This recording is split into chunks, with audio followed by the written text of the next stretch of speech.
Abang minta 100, nak beli beras, nak beli kicap, nak beli gula. Cukup ke 100 ni leha? Kalau tak cukup, abang bagi 200. Abang perli ke? Tak adalah, kan tanggungjawab abang. Seronok abang-abang bagi nafkah pada isteri sebab Allah yang hantar dia sebagai isteri kita. Seronok akak-akak memasak untuk suami akak-akak sebab Allah yang jodohkan kita dengan dia. Jadi ini yang saya minta nombor 1, tuan-tuan, penjodohan. Tapi setengah mak bapak dia tak suka.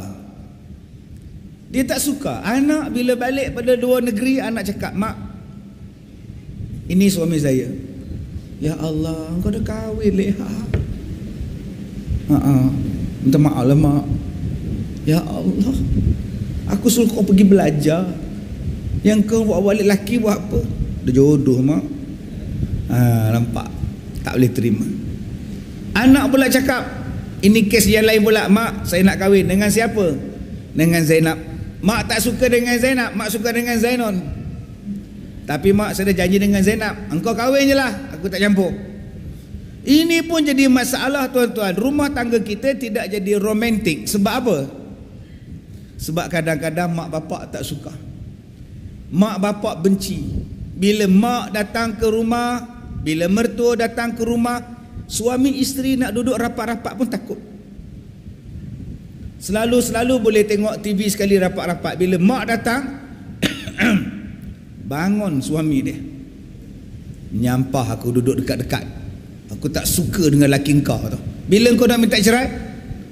Akhirnya tuan-tuan, bila jadi macam tu, suami patah semangat, isteri patah semangat, romantik pun hilang, kasih sayang pun hilang. Sebab campur tangan daripada orang yang luar. Kita kena ambil nombor 1. Ini adalah jodoh. Bila dah kahwin, nak buat macam mana? Jalanlah. Saya dapat banyak surat daripada akak-akak, abang-abang bila saya sampai ke Singapura ni. Bersalam-salam tu macam-macam surat dalam dia. "Ustaz, saya nak kahwin, isteri tak nak izin." Allahu Akbar. "Ustaz, tolong doakan supaya suami isteri saya mengizinkan saya kahwin lagi satu. Tolonglah doa nama saya, dot. Saya jawablah hati, isteri aku pun tak izin." Cakap banyak. Kita nak minta izin untuk dia, nak minta doa, saya pun tak dapat, nak dapat untuk dia. Yang mana faham, tak faham sudah, tuan. Banyak yang mengadunya apa? Yang mengadunya ialah anak nak kahwin. Saya nak nasihat pada adik-adik, abang-abang yang nak kahwin. Mak tak pernah melarang kahwin, bapa tidak pernah menghalang perkahwinan. Yang mak larang, yang bapa tak suka ialah kita berkahwin dengan orang yang mungkin mak bapa rasa tidak selayaknya dengan kita. Mungkin kerana akhlaknya, mungkin kerana budi bahasanya, mungkin kerana perangainya yang tidak sesuai. Jadi kalau adik-adik inginkan kebahagiaan yang pertama, yang kedua, carilah pasangan yang mak bapak reda. Kalau mak bapak tak reda, jangan harap boleh jadi romantik. Mak bapak tak suka. Belum kahwin dah bergaduh. Belum kahwin dah bergaduh, naik mahkamah, report polis. Hanya kerana nak kahwin, bergaduh dengan bakal mak mertua. Kalau inilah mula-mula yang pertama sudah timbul kontroversi, dia akan menjadi kontroversi sampai bila-bila. Carilah yang mak suka. Sebab Nabi sebut redallah fil redal walidain. Redallah ala redal walid. Keredaan Allah datangnya bila mak bapak reda. Kalau mak bapak tak reda, jangan harap tuan-tuan boleh datangnya kasih sayang yang seronok di dalam rumah tangga. Cuba tuan-tuan tengok Khadijah dengan Rasulullah. Perkahwinan mereka direstui. Perkahwinan mereka diredai oleh mak bapaknya. Diredai oleh orang tuanya. Walaupun Nabi Muhammad sudah tidak ada mak bapak, tapi Abu Talib yang menjaganya. Abu Talib suka, Waraqah bin Naufal suka. Jadi bila perkahwinan ini tuan-tuan diredai oleh orang tua, maka membawa kebahagiaan, membawa keseronokan. Inilah yang dikatakan romantik, dikatakan sebagai suka. Tetapi bila tuan-tuan tidak suka, mana ada sifat romantik? Balas SMS pun marah-marah. Balas pun marah. "Abang, cepatlah. Sabarlah bodoh." Bodoh dipanggilnya. Kalau dia ada romantik, sabarlah sayang. Sayang panggil dia. Dia tak panggil bodoh, dia tak panggil bengong, dia tak panggil dengan nama, dia tak panggil dengan panggilan yang tak menyeronokkan. Saya tak sukalah kalau tuan-tuan panggil isteri tuan-tuan you, I, you, saya tak suka. Kalau panggil bahasa awak pun saya tak suka. Okey. Bahasa. Mungkin bagi tuan-tuan mungkin bahasa itu biasa. Tapi bagi setengah orang luar biasa. Macam semalam saya cop pasport, perempuan yang cop immigration, dia senyum tengok saya. Dah kahwin ke belum? Saya tanya kan. Tapi tanya dalam hati.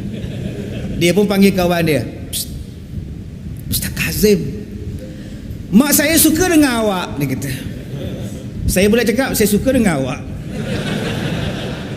Ya, bahasa tuan-tuan. Mak saya suka dengan awak.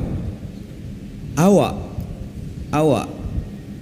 Satu mungkin bahasa pada tuan-tuan, mungkin itu bahasa yang sangat romantik, mungkin bahasa yang lembut. Tapi bagi setengah orang Malaysia, perkataan kamu dan awak adalah sangat kurang ajar.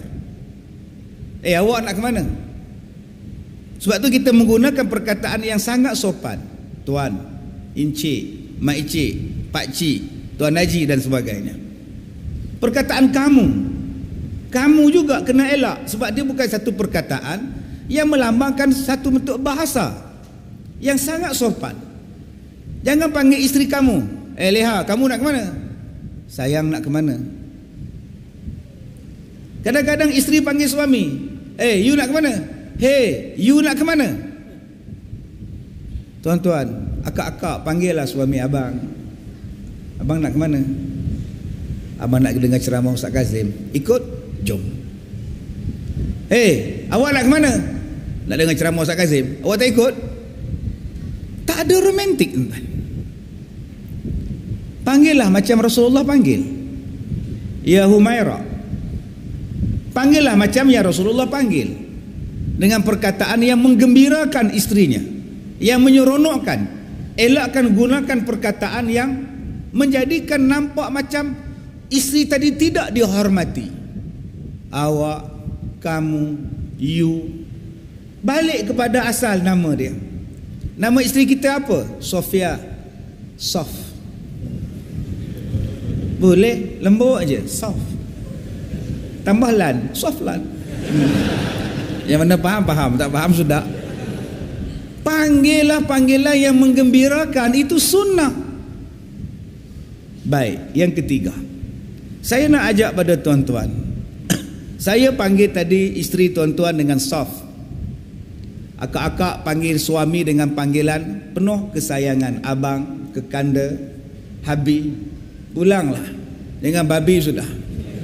Sebab kita tengah baik, kita panggil habi. Bi, cepatlah bi. Bila lambat, babi. Dah bertukar jadi babi pula. Saya nak minta pada tuan-tuan yang ketiga, bagaimana boleh kita tiru daripada Nabi Muhammad sallallahu alaihi wasallam untuk menjadi seorang suami atau isteri yang romantis. Tuan-tuan, satu hari Siti Aisyah dia nak naik unta. Bila dia nak naik unta, orang perempuan, dia kena ada kerusi, kena ada bangku, pijak bangku baru naik unta. Tapi Rasulullah dia menundukkan kaki dia, lututnya. Siti Aisyah pijak lutut Rasulullah dan dia naik di atas unta. Nabi sanggup merendahkan kakinya, badannya untuk isterinya pijak di atas. Dia manusia paling agung, makhluk paling agung, pun mempunyai sifat romantik macam itu. Bandingan kita sekarang ialah tolong buka pintu kereta untuk isteri kita. Last kita buka bila? Tadi isteri buka sendiri, itu pun tengking, terhegeh-hegeh nak keluar. Cepatlah, kereta belakang lembab. Tak lembab apa, badan dia sekarang 89 kilo, 98 kilo. Tak lembab macam mana? Subhanallah. Tuan-tuan bayangkan, Nabi, tidak ada siapa di sini yang lebih tinggi martabat dan makamnya daripada Rasulullah. Tetapi Nabi menghormati istrinya sampai tahap begitu. Sampai tahap rendahkan kaki dia, badan dia untuk dipijak, untuk membolehkan Siti Aisyah naik ke atas unta. Allahu Akbar. Kita boleh tentu boleh buat, tuan-tuan. Kadang-kadang nak naik tangga, lift rosak, nak naik tangga tu pun kadang-kadang isteri bawa kedua-dua belah beg dengan tangan dia. Kedua-dua tangan ni bawa beg, suami lenggang je. Abang bawa lah sikit, lagi 4 tingkat, sabarlah. Bawa je lah, sibuk engkau ni. Padahal isteri dia bawa pada 10 tingkat dia bawa. Dia boleh cakap kalau 10 tingkat engkau boleh angkat, takkan lagi 4 tak boleh. Aduh, romantik gila. Ini bukan romantik, tu nama dia gila. Tuan-tuan, itu Rasulullah menolong mengangkatkan isterinya naik ke atas unta. Tuan-tuan, kalau tak ada isteri pun tak apa. Kalau isteri boleh angkat sendiri pun tak apa. Tetapi tuan-tuan tolong berusaha untuk mengangkatkan orang naik ke masjid. Nama dia apa? Lift. Sekarang Masjid Ar-Rawdah ni, Masjid Ar-Rawdah nak buat lift. Kita tiru sifat Rasulullah, penyayang. Penyayang pada warga mas. Penyayang pada orang-orang tua. Penyayang pada ibu-ibu yang sakit lutut. Saya ni tuan-tuan berjalan dalam 2 minggu ni, kaki tak sihat, lutut tak sihat, seksa tau tuan-tuan. Bila bangun selepas duduk 2 jam, nak bangun kena tongkat dulu lantai, tongkat dulu meja, pegang dinding dulu, rehat dalam setengah minit baru berjalan. Berjalan tu pula tak stabil lagi, tunggu dekat 10-20 langkah baru stabil. Nanti pijak lama-lama, berdiri lama-lama pun tak boleh stabil sebab sakit lutut. Ustaz gaut, tak ada gaut. Habis tu sakit lutut, saya accident. Sepanjang saya ceramah 24 tahun, saya accident 7 kali. Okey, 7 kali saya accident. Ada kereta saya naik atas bumbung orang, ada bumbung saya kereta orang di atas. Ada kereta saya terbalik 4 tayar ke atas. Tuan-tuan, kaki saya kena hentak 2 kali. 2 kali accident, 2 kali kaki ni dihentak. Bila dah tua-tua macam sekarang, baru terasa sakit, baru terasa nyilu, terasa pedih, terasa berselisih, terasa tulang sakit. Dulu tak sakit. Dulu saya boleh naik tangga pergi hospital. Dulu saya boleh ceramah naik tangga, saya tak naik lift sebab saya suka naik tangga. Sekarang tuan-tuan, ramai pun ramai lah janji naik lift. Dulu lain, naik tangga pun tangga lah, tak minat naik lift. Sekarang terpaksa minat naik lift sebab kaki tak boleh berjalan 2 minggu dengan baik. Kalau kita ada sifat kasihan, sifat nak tengok orang-orang yang sakit macam ini, boleh beribadat, boleh datang masjid dengan baik. Salah satu caranya ialah kita bagi kemudahan kepada mereka untuk mereka naik sampai tingkat 5. Nama kemudahan itu ialah lift. Tuan-tuan wakaf, tuan-tuan bagi duit, tuan-tuan bagi sumbangan, berpahala panjang sampai kiamat. Tuan-tuan terbentang di hadapan mata kita.